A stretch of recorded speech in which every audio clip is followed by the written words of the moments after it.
1, 2, 3, 4, 5, 6, 7, 8, 9. 10 in the face, slim in the waist. 10 in the face, slim in the waist. 10 in the face, slim in the waist. Do you wanna taste? Do you wanna taste? Check it, not from the bay, but I can make you go hype. Your girl won't like me, but your boy might wife me. Do the right thing, just like your name was Spike Lee. Ain't gotta do much to write in checks like Nike. What's good, y'all? It's your girl, Miss Nessa, aka Blasian Mommy, and this is the Realness Podcast, a podcast about living life through the lens of a Blasian. Okay, so this show is pretty much guest-based, and today I have a special guest, and you are? Nam the Bomb. Nam the Bomb. Okay, tell us a little bit about yourself. So currently I live in Texas. I was born in Los Angeles. I'm pretty much Texas raised. I'm part Jamaican because I have a million jobs. I was like, wait, what?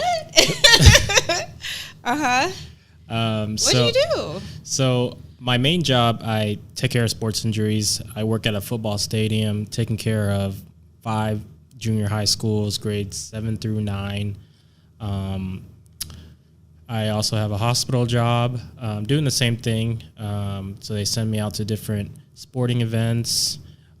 And then I also have a short-term tennis coaching season. And then I'm currently in the process of fully getting my teaching and my coaching certification so I can start doing that and doing my athletic training, sports medicine stuff on the side, like on weekends. So that's what I have going on. Okay, that's what's up. Okay, so you and I have been friends on social media for a while now, right? Yes. Do you remember how we came across each other? So Hold on. Hold that thought. Story time. How do we come across each other? Because I suck at this part. So I know that I found you and you didn't find me. So this had to be on Twitter, 2000. Damn, Twitter. 2000, my ass does not go on Twitter no more. 2010. 2010. Because I got in my relationship in 2011, and I used to be on Twitter all the time, looking for hot girls. If I saw any hashtags of Blasian people or Asian guys or husbands or whatever, tweets and stuff like that, I just looked at them and laughed and stuff like that. But I don't know if you remember this, but there used to be a big thing on Twitter, Follow Back Friday or something like that. Mm-hmm. So like they would hashtag FF, and then like they'll just start tagging like a bunch of people. And then probably, I know you probably have a couple Asian followers and Blasian followers and stuff like that. So probably we had somebody mutual and they probably tagged you, and then I followed you back and then stuff like that. So okay, because I could see where that happened, because Twitter was like really big with the Blasian community, and it's one of those things where, you know how, like, well, I don't know if you know, but as Black folks, you come encounter with another Black person, whether it be on social media or in person, like, oh, what's up, sis? Hey, cousin. Hey, fam. Like, you automatically, well, I know in the Asian culture too, me being Filipino, everybody's your auntie, everybody's your uncle, everyone's your cousin, you know what I mean? So it's kind of the same in the Black culture, or excuse me, the Blasian culture. So if you had Blasian in your name, or whatever the case may be, you will get a follow back. Exactly. You know what I mean? So it was just a thing, at least for Twitter. I mean, we still do it with Instagram, but I remember Twitter being having a huge Blasian following, and that's how I came across plenty of Blasians from like everywhere. Yeah. Okay, well, with that being said, we're going to move on to the next segment, and it's going to be called For the Culture. And it's funny because although you are Asian, this is going to be from Black Card Revoked. Have you ever played that game or heard of it? No. Okay. So basically, it is a card game where you test your blackness. Oh, you use your black card if you say something wrong or something Yes. like that. Okay. Okay. So even though you're Asian, I know you're married to a black woman, which we're going to talk about that more later. But I just thought it would be fun to play this game. So I have 4 questions that I'm going to ask, and I want to see how you would answer it. If I'm invited to the barbecue? Yes. Okay. We're going to see if you're invited to the barbecue. Okay. So the first one, the question is, what kind of fish is best to fry for a fish sandwich? A, whiting. I think that says whiting. B, tilapia. C, perch. Or D, catfish. Catfish.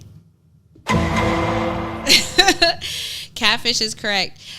It's funny too because okay, I'll ask later. Okay, well, as Asians, like a lot of us, we eat tilapia, but that's not the type of sandwich or fish sandwich you would want to eat. So I was really curious on what you would say. Do you eat catfish?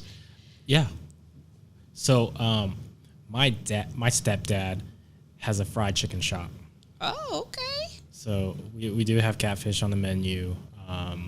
And like when my mom makes like Asian style fish, like the one that I usually eat is the catfish. Like she usually does it in like a sweet and sour Thai chili sauce, and it's pretty good. Ah, interesting. All right, next question. Still on the food section. Which food do you ask a certain family member to make because nobody else can make it right? A, mac and cheese. B, potato salad. C, deviled eggs. Or D, dressing.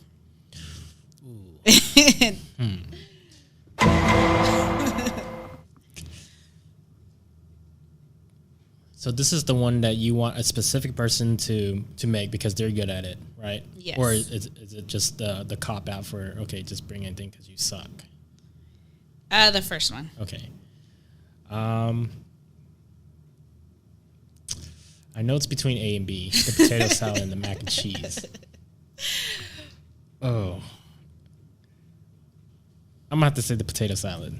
Potato salad. I wouldn't say there was really a right or wrong answer if you went with either A or B because, I'm not really big on potato salad, but I know I just can't eat anybody's potato salad. I don't know if you know, but I'm a mac and cheese I do know fan. I love me some mac and cheese. But the thing with mac and cheese, not that I can eat just anything, so I'm not gonna eat no Kraft like straight out the box. Like it has to be baked, it got to be seasoned, all of that. But for most family cookouts, that's one of the main things as well. You can't just eat anybody's mac and cheese. Yeah. So I feel like if you would have answered either or, there wouldn't be a wrong answer really. Yeah. Okay, what were you gonna say? I picked potato salad because it seemed a little more complicated than the mac and cheese, and it's so funny because growing up Asian, we never ate mac and cheese or grilled cheese sandwiches and stuff like that. Like I just started recently getting into grilled cheese sandwiches, and I apparently I make a really good one. I remember going to a NFL draft party, and one of my homeboys' nephews from his little town in Texas got drafted. This had to be 2011. He didn't go very far, but so they were having a draft party, and like I was like, man, I never had chicken salad with like crushed frosted flakes or stuff like that. Frosted flakes? Or toppings. That was their crusted topping. Like is it like the panko crust or something like that? Yeah, but it was but they used. I know it was cereal because you can see some of the cereal on there and stuff like that, and like other stuff and like. Wait, you said it was chicken salad with the cereal, maybe it was basically? casserole, something like that. It was one of those baked ones. One of those baked ones. Yeah. That's interesting. That's funny as hell. That's funny. Sorry, going back to that. So with the potato salad, I know people make fun of the white folks because they put raisins in it. Yeah. That's weird. I don't know. No, thank you. No, thank you. But I want to say there is some store. I don't know if it's Vaughn's, Ralph's, one of them. But I forgot which place has it, but they have some bomb potato salad. I can't quite put my finger on it. I heard Publix has a good one too, because my friend was looking for one recently too, but we don't have Publix in Texas. I think it's a Florida thing. Yeah, we don't have it out here. Yeah, it's mainly over there in the South and like East Coast. Yeah. Okay, so moving on to the next question. What's the best music movie of all time? A, 5 Heartbeats. B, Dreamgirls. C, The Temptations. Or D, Purple Rain. And with this, it's based off of you, so there's no real like right or wrong answer. I just want the listeners to know what you would think out of those 4 is the best music movie of all time. So I can't win with this question at all because I haven't seen any of them. You haven't seen any? I haven't seen any of them. I know it's horrible. But you know, I've caught little tidbits of the Temptations and. Have you heard of any of their music? Yeah, Any of these artists' music? So what were the choices again? Okay, so 5 Heartbeats. Okay, no, I don't know. Dreamgirls. Yes. That's the one that Beyonce played in. Okay. You've seen that. The Temptations. Okay. And then Purple Rain. You don't even know what Purple Rain is? I'm probably think it's Purple Rain. Do you know? That's the Prince one? Yes. Yes. So you're going to choose Purple Rain? I Rain? would pick that one. Because I think Dreamgirls is too recent. It's not a classic yet. And then the third choice was the Temptations. Okay. But for me, which one I would like, I'll probably say the Temptations. The Temptations? Yeah. Okay. Maybe you could watch. I don't know if they have it on Netflix or something. Oh, I can find it. Yes. Last but not least, the question is best television sitcom of all time. Let's see if you watched any of these ones. A, The Cosby Show. B, Martin. C, Good Times. Or D, The Fresh Prince. So for me, it's going to be the Fresh Prince, but I know most people are going to say Martin. Interesting. And again, this was another question that was, no real right or wrong answer. But have you watched any of those shows? I watched a lot of Fresh Prince for sure. Martin, I'll catch little tidbits of it and stuff like that. What was the first and third one? The first one was The Cosby Show, and the third one was Good Times. So no to the Good Times. And The Cosby Show, not really, Mm-hmm. So.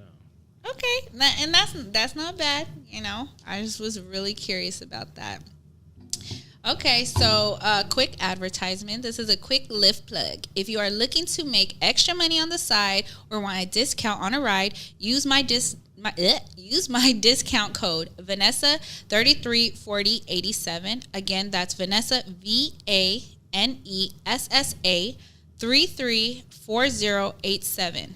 Now, back to our regularly scheduled program.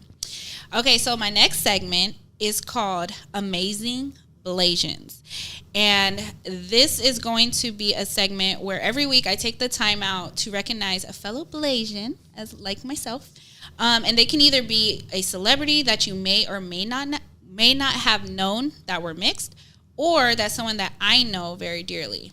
So today's Amazing Blasian is none other than my favorite choreographer, Aaliyah Janelle. Do you know who she is? Aaliyah Janelle. I love her to death. So Aaliyah Janelle is a dancer, choreographer, and model who is widely known for her dope-ass choreography on Instagram. She also became the founder of the group Queens and Letos, where they dance in heels. And man, listen, I can't even walk in heels, let alone dance in them. So I give her and everybody else that can do that much props. And it's dope because she does a tour and she comes around to different cities. She's been to LA. I don't think she's been to, no, she hasn't been to San Diego, because if she has, I would definitely show up. But yeah, she's so dope. And the first person, fun fact, I think the first celebrity that she opened up for or like worked with was K Michelle. Okay. K Michelle, and then I know right now she's doing something with J Lo, because J Lo got some new music out. So she's just so dope, and she's so sexy, and she's just dope. But she's also Black and Filipino, like your girl, and her IG handle is at Aliyah Janelle Official, and that's ALIYAJANELL Official. So that was my spotlight for that. So now we're going to get to the topic of the day. All right. So we're going to be talking about you being a Blasian couple, and we're going to talk about it not being, quote unquote, the norm. Not that there's anything wrong with it, but most times when there's a biracial couple that is Black and Asian, Black and white, Black, whatever the case may be, it's usually the male is Black and then the woman is Asian or white or Mexican or whatever the case may be, right? So let me ask you this. What is your background with dating women in general? Like, did you like always like Black women, or did you like, you didn't discriminate? You was just like, I love everybody. So I like everybody. I just remember being in elementary, and I think, this sounds horrible and maybe a little shallow, but like the girls that were most developed earlier were, black girls. But I remember, so I have a great memory of remembering things when I was 2 or 3. Like, I remember my times when I was here in California before I moved to Texas. I remembered stuff before I even started school. I just remember going to the beach and like accidentally falling on white girls' butts and stuff like that, and then like they would like talk to me and stuff like that. And that was in quotes, guys. Yeah. Accidentally on purpose. But it's so funny. Like today, nowadays, some of my friends that I met maybe in college that don't really know me, they think that I don't like Asian girls because they see me talking and dating a lot outside my race. But that's not necessarily true. Okay. I do like all women. Did because you're a happily married man, right? Yes. Gotta save him. Yes. But for me, like dating wise, like I was like a late bloomer. I didn't really date. I wanted to. Just the opportunity wasn't there, or they weren't really feeling it. But I talked to a lot of girls that were outside my race. But my wife now is probably the longest relationship and most real relationship that I had coming out of high school. Mm-hmm. Okay. So let me ask you this. Okay. I know you didn't really specify on what type of Asian you were, so can you tell the listeners? Okay. So I'm 100%. Well, nothing's 100%, nowadays. Yeah, that's real. But both my parents are Vietnamese. Mm-hmm. Now, so the reason why I moved to Texas was my mom got divorced when I was 4. So she wanted to get away from the situation from my dad. So my older sister and I, we went to Texas with my mom. And when I was in college, I had finally reunited with my father after 20 years. Oh, wow. And he met up with me in Texas. And he's currently living in the DMV area, Maryland, Virginia. area, and he gave me a book of my family history that dates back to, I don't know, the 1700s or something like that. So that's probably my most prized possession that I have, is this booklet of my family timeline. So my ancestors were working under a Chinese king. So they were like his servants, but not like slaves. Yeah. But they were up there because they were working hand in hand with the king that was there. So like there's a plot of land of everybody that's in the family there, and I think my dad had the plot there too. So he told me like whenever he passes away, he's gonna want to be buried back there. And so I guess I have some Chinese history in me, but for the most part, mostly Vietnamese. And I get confused a lot when I'm in public, either Thai, Filipino, sometimes Mexican. When I had a shaved head, looking like a cholo, and sometimes black too, because I work outside a lot. Sometimes my skin is super, super dark. You got that melanin in you. Yeah, I do. So. Okay. So being that you are Asian, you're Vietnamese, what troubles have you faced, if any, with cultural differences? Like, was your mom or your family accepted of you? Did they accept the fact that you dated outside your race? And also, were you being accepted by your wife's family? So, I want to go back a little farther than that, before my relationship, like my childhood, where, some difficulties that I had. I remember being in first grade, waiting for my dad to pick me up from our babysitters. And we were waiting for my dad outside these really ghetto apartments. And like all these kids from the upstairs were like just spitting on me. And my sister, just because we were Asian.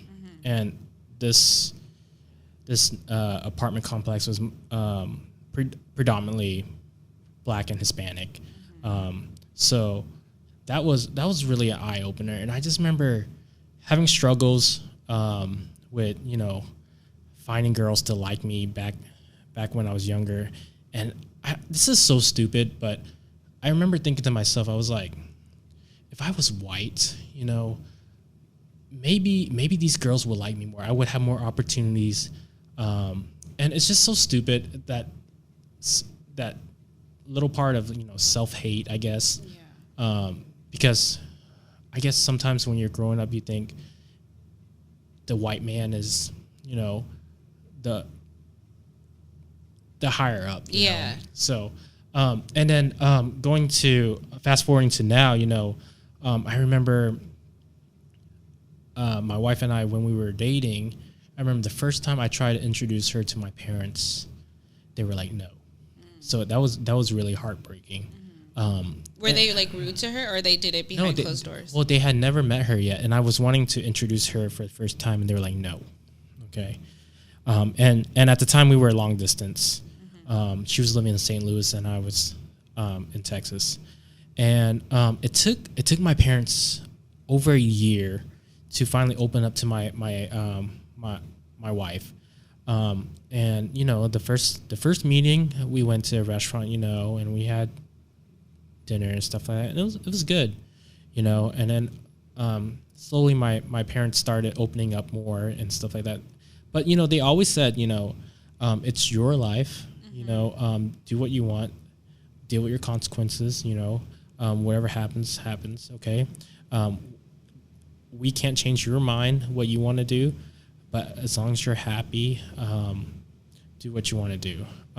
Wow, so it took them a year for them to finally accept it. Yeah. And that was really hard, and I remember just the first time I asked my parents if they want to come and meet us, they were like, no, and it was just like really heartbreaking that day. We were already like planning, okay, we're gonna have a wedding without them and this and that. It was just really difficult and stuff like that.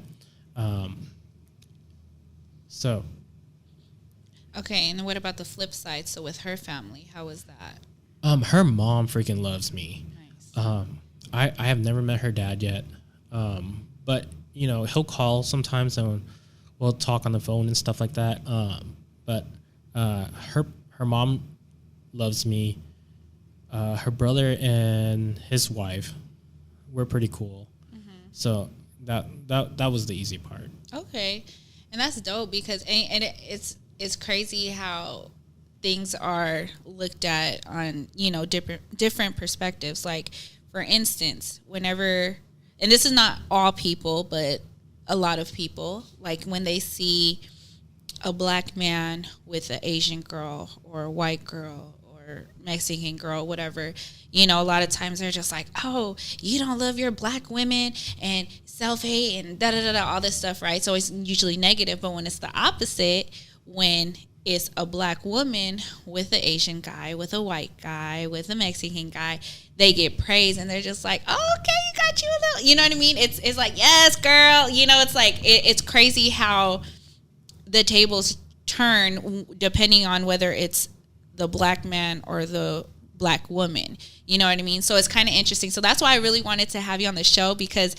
I mean, yes, I know that sometimes it's not always just, a black man with, quote unquote, stepping outside the race is what people would say. But, when you don't really see too much of it on the other side. So I always thought that was, dope, like to see that. So I was like, oh, let me ask my friend Nam. I had to have you on here just to. Yeah. And going back to the Twitter days. Oh, yeah. So I didn't know it was categorized as AMBW. So Asian male or Asian man, black woman. Or it can be the opposite to BWAM. So those are like the hashtags. If you click on that, you'll see a bunch of photos of Asian males and black females and stuff like that. And then there's like specific like dating websites for that and stuff like that too. So it's kind of underground, but it's starting to go up a lot. Okay. So a lot of back then I used to post a lot and stuff like that, but then it got kind of creepy when some of the people who are really like into it, like almost like fetishizing stuff like that, they started stealing pictures of like couples and stuff like that and their kids and stuff like that, and it got weird. So a lot of those groups like on Facebook are like dismantling and stuff like, because there's a lot of drama and a lot of cattiness and stuff like that. But it's also so a lot between the black women, there was a lot of cattiness, and then with the Asian males, there was like a lot of using, like they were just using the women for like sex and stuff like that, and it was just really crazy. So let me ask you this: have you seen the movie yet? The Sun Is Also a Star. That's the name of the movie, right? Yes. Did you watch it? So we had planned last week to watch it. One of my jobs, I was supposed to work an 8-hour shift. It turned out to be 12 hours. So I missed the tickets on that day. And then it started raining a lot. And the bad thing about that time frame is there was a lot of good movies that came out. So this movie isn't up there in the box office, So its run was very short. Can you tell the listeners who haven't heard of that what the movie is about? A short synopsis of it. So The Sun Is Also a Star is about a Korean male. I think he's half. And he falls in love with a black girl. And then there was some difficulties and stuff like that, of course, in the relationship and stuff like that. And I don't know too much. I don't really like to watch trailers because I'll just like catch little tidbits. Like of any movie, you don't like to watch trailers? Like if I saw the Avengers, I'll be like closing my eyes and my ears because I have a really great memory and I just don't want to get spoiled by it. So like I just like catch little tidbits. Oh, okay, that's cool. I'm gonna watch it. So basically, you wanted to watch it based off of the. Yeah. So you don't even watch the commercials. You're like, oh no, don't watch it. Yeah, like, I'll turn it off or I'll just go away. Yeah. Okay. So I'm sorry. Continue with your story. So You said it wasn't really up in the box office. yeah, so I think and then like I've been checking lately, and like the showings they only like show it like twice a day, because there's so many good movies out right now, with Aladdin. What else is out? The Avengers is still going strong. There's a new one recently. Well, there was just a lot. Yeah.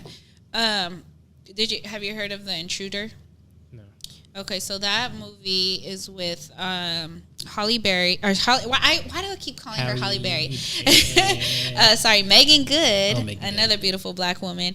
Megan Good and Michael Ealy, aka Marco. I'm just like, so it's a movie about basically a couple buys a home, and the previous homeowner basically becomes an intruder, and just he crazy. But that movie also is one of those movies that they only show like once or twice a day, and it just came out last month. And because it came out last month too, right? Yeah. I want to say they even probably 3 or 4. Yeah, I want to say they both actually came out on the same day, if I'm not mistaken. Yeah. But I know certain movies aren't really high up there in the box office, and then it's almost like, oh, it should be like on Netflix or something, you know. But I did see the trailer. Excuse me, I saw it a few months ago, and I thought it was interesting. I was like, oh, I might check this out, you know. So it's funny because I think I seen you posted something about it too. Yeah. That's why I was like, let me ask if he's seen it already. Yeah. So Did you watch Crazy Rich Asians? I did. You did. What did you think about that? The thing that sucks about it is I watched it at work. Okay. So I didn't really get to, whenever we watch movies at work, I don't really get to sit and watch the whole thing because I'm doing other things. Yeah. So I didn't quite see the beginning. So I saw it more from like the middle towards the end. Yeah.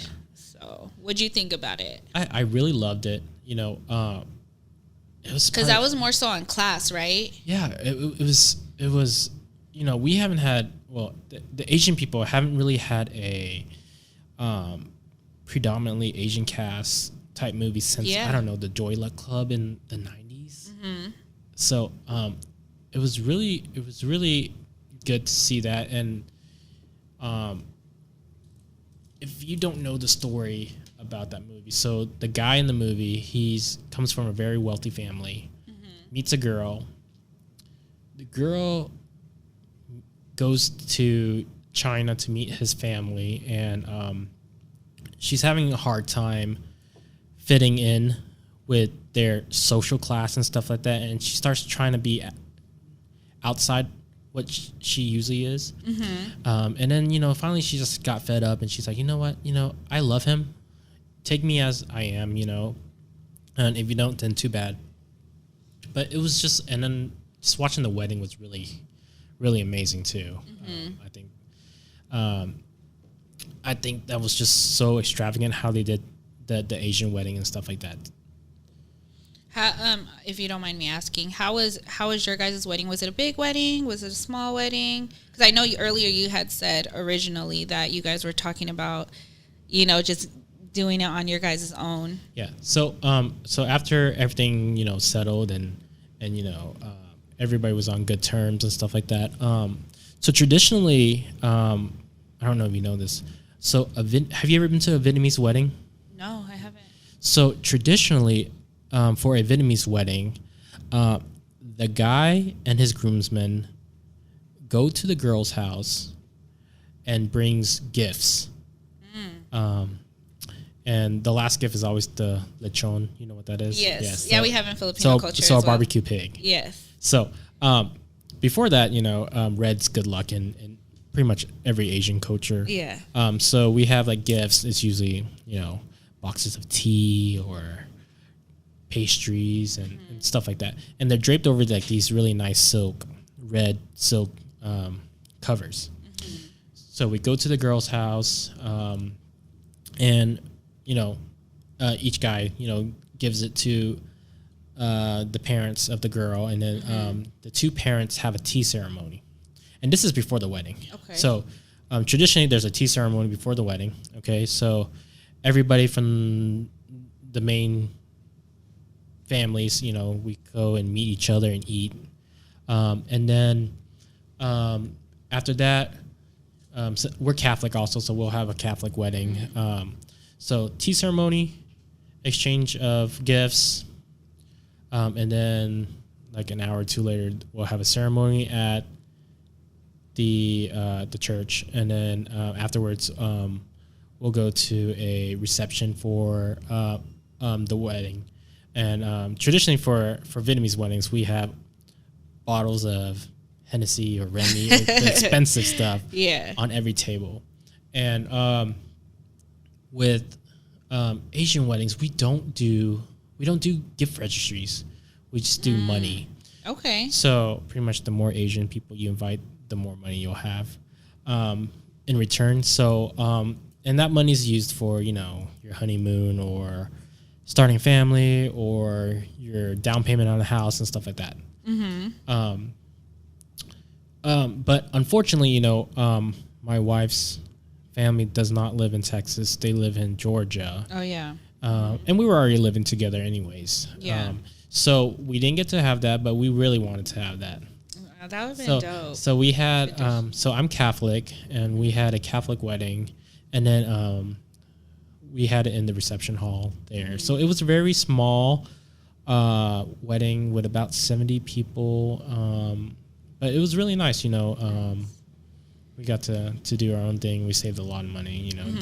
Yeah, definitely. It was just really stressful because we were, you know, we made all the decorations, stuff like that, and then we were working up till 4 a.m. before the wedding, so we were super tired. Oh, yeah. Okay. Yeah, no, I know that's like a hectic day. Like, I've been in a few weddings, not my own. I'm still very much single, but I've participated in weddings, and I know it's a stressful time. Like, just even being the what's it called, the bridesmaid, and with my best friend being the maid of honor, so I know it's like a stressful time. Really quick, going back to movies, so there was a movie that came out, the one that I could think of, with a predominantly Asian cast, Asian, Pacific Islander, whatever my Filipino people like to identify themselves with. Me personally, I don't care. I do both, you know. But anyway, it was called a debut. I don't know if you heard it. It came out in 2001. So a debut, do you know what that is? No. So in Filipino culture, a debut is basically a huge party for when you turn 18. It's just like our Sweet 16 for Americans, or our quinceañera for the 15. So with Filipinos, it's 18, and it's called a debut. So basically, the movie was called a debut, and it was just basically about that. And I just remember there's a specific part of the movie where they were playing basketball. They were playing basketball, and I forgot, a comment was made, and then the guy was like, he's like, what do you think? We're the best in basketball, or something like that. You know, people that wasn't, you know, Filipino, they were black. They were like, wait, hold up, what he say? You know, so it was funny. But that was the only movie that I seen prior to Crazy Rich Asians where it was predominantly an Asian cast, and I thought that was pretty interesting. And that was in 2001. I forgot to mention there was a movie that I really loved. It's a very low budget movie. It came out in 2000. It was an A&BW couple, and guess who the black woman was? It was Sanaa Lathan. Sanaa Lathan? Yes. I love me some Sanaa. And you said this was a low budget movie? So this was before she was, this was before she was like, I think so. So it was way before Love and Basketball. Okay. And it you know. Say her name again, how you said it? Sanaa Lathan. Is that not right? Sanaa Lathan. Okay. Hey, but you know, I don't know her personally, so that could be the way you say it, you know what I'm saying? So it was really, it was a comedy movie, and very heartfelt too. And there was that. So the Asian guy in the movie, he's Vietnamese, and during the Vietnamese War, he was adopted by a black family. Okay. So the dad was working in the military, and then, you know, he brought this guy and his little sister to America, and then so he was pretty much raised black. And then him and Sanaa were together, and then he grew up and started wanting to find his parents. And he finally found his mom, and his mom flew in from Vietnam, and then like she saw his girlfriend, and she was like kind of disapproving of it and trying to hook him up with another Vietnamese girl and stuff like that. It was and it, and that's how it is most of the time when you are interested in everyone, you don't discriminate, and then you have your family members who feel otherwise, and it's sad. But yeah, that was dope. So shout outs and parting words. I would like to shout you out, Nam, for being my first official guest. And just being cool for. Did you say when you said it was 2010? Probably 2010. So 9 years. Okay, yeah, 9 years, almost a whole ass decade, and we finally get to I know me. So this is a special treat for me because I feel like I'm a down to earth person. So to see people and it's in person, be like, hey, and then not be weird. Like I think that's just dope. So shout out to you for that. Shout out to everybody that is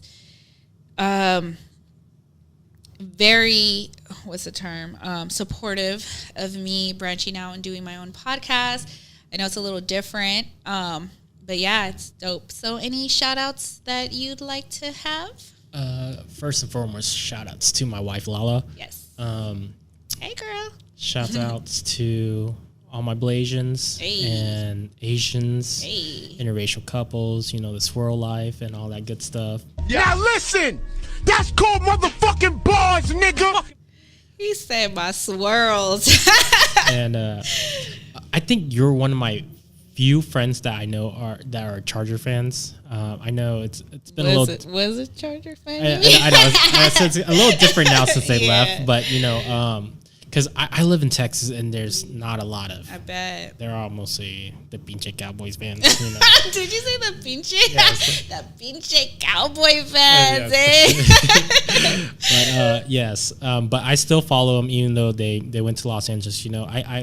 I know there was a lot of controversy about the city and the owners and stuff like that. And I mean they had, I think, over 10 years to do something and they didn't, and but I'm really liking where the direction the team is going now and stuff like that. But shouts outs to the Chargers. Sorry, really quick on that note, I know I got a lot of flack for that because I was a huge fan. Even when we sucked and we was losing, and I was still all excited, but I looked at it like in a relationship stance, and I was hurt, and then people were like, well, basically, he was like the dad, and, that's not their fault. And I said, yes, but still, it still hurts. You know what I mean? So I was like the bitter ex-girlfriend. Yeah, so that's who I am. The my bitter cousins ex-girlfriend. are like that too. They're like, why do you still like the Chargers? Like ever since, my family's still hurt, for them leaving too. So I understand. Yeah. But I don't doubt anybody that does it. Like, I'm not like, oh, you know what I mean? Like, you're still a fan? Like, no, to each its own. But just me personally, I'm like, Yeah. So, oh my gosh, my thing just... any other shout outs? And also, don't forget to drop your handles if you don't care or mind for people to follow you. Probably not. I'm going to be kind of like Zach and okay, and Zach. be a little secretive and stuff like that. Because, I meant to mention him too earlier. Sorry to cut you off. So, Zach... he's also part of the Jig Is Up podcast. He hasn't been on the show in a minute, but shout outs to him. He actually is Asian as well. He's part white and Lao, if I'm not mistaken. And back in the day, long time ago, that's our disclaimer, long time ago, he used to date nothing but black women, and it was just the craziest thing. And if I'm not mistaken, I think his girl used to date black men. And it's funny how they ended up getting together, getting married, having kids, so it was crazy. But sorry, go ahead. I don't want too many friend requests and stuff like that. Okay, I respect it. And you married too? I cannot even be mad.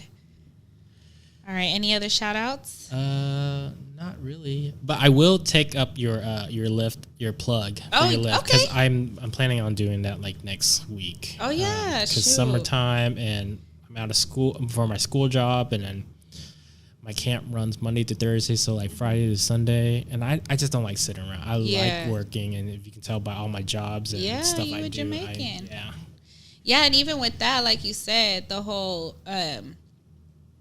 You know, because personally, I drive Lyft literally on Friday and Saturday. That's it. You know what I mean? So it's cool to, you know, if you're not looking for a full-time gig, you just want like a little, not even part-time, but like a side gig, you know, and just drive whenever you feel like that's something to do. And I'm sure, which area do you live in again? Dallas-Fort Worth. Okay. I've been there before. I got flued out one time. I got flued out one time. But yeah. To Houston. You said no. I got flued out there. Yeah, and we were staying there. But I've been to Houston before though. But that was a totally different thing. That was like for an event. I was part of a Facebook group. But I had a guy actually fly me out to Dallas-Fort Worth. So I was there for a little bit. We drove to Dallas. We went to the Dallas Mall, and then like Galleria. Back. Probably. It's been a minute. North Park. Yeah, I'm not sure. But yeah, so I like to leave the show on a positive note. So I'm ending it with a positive affirmation. And today's affirmation is love has no color. I love love and love loves me. Again, love has no color. I love love and love loves me. So with that being said, don't forget to check me out on the Jig Is Up podcast because that's where I started. That's my roots. Shout out to my boys.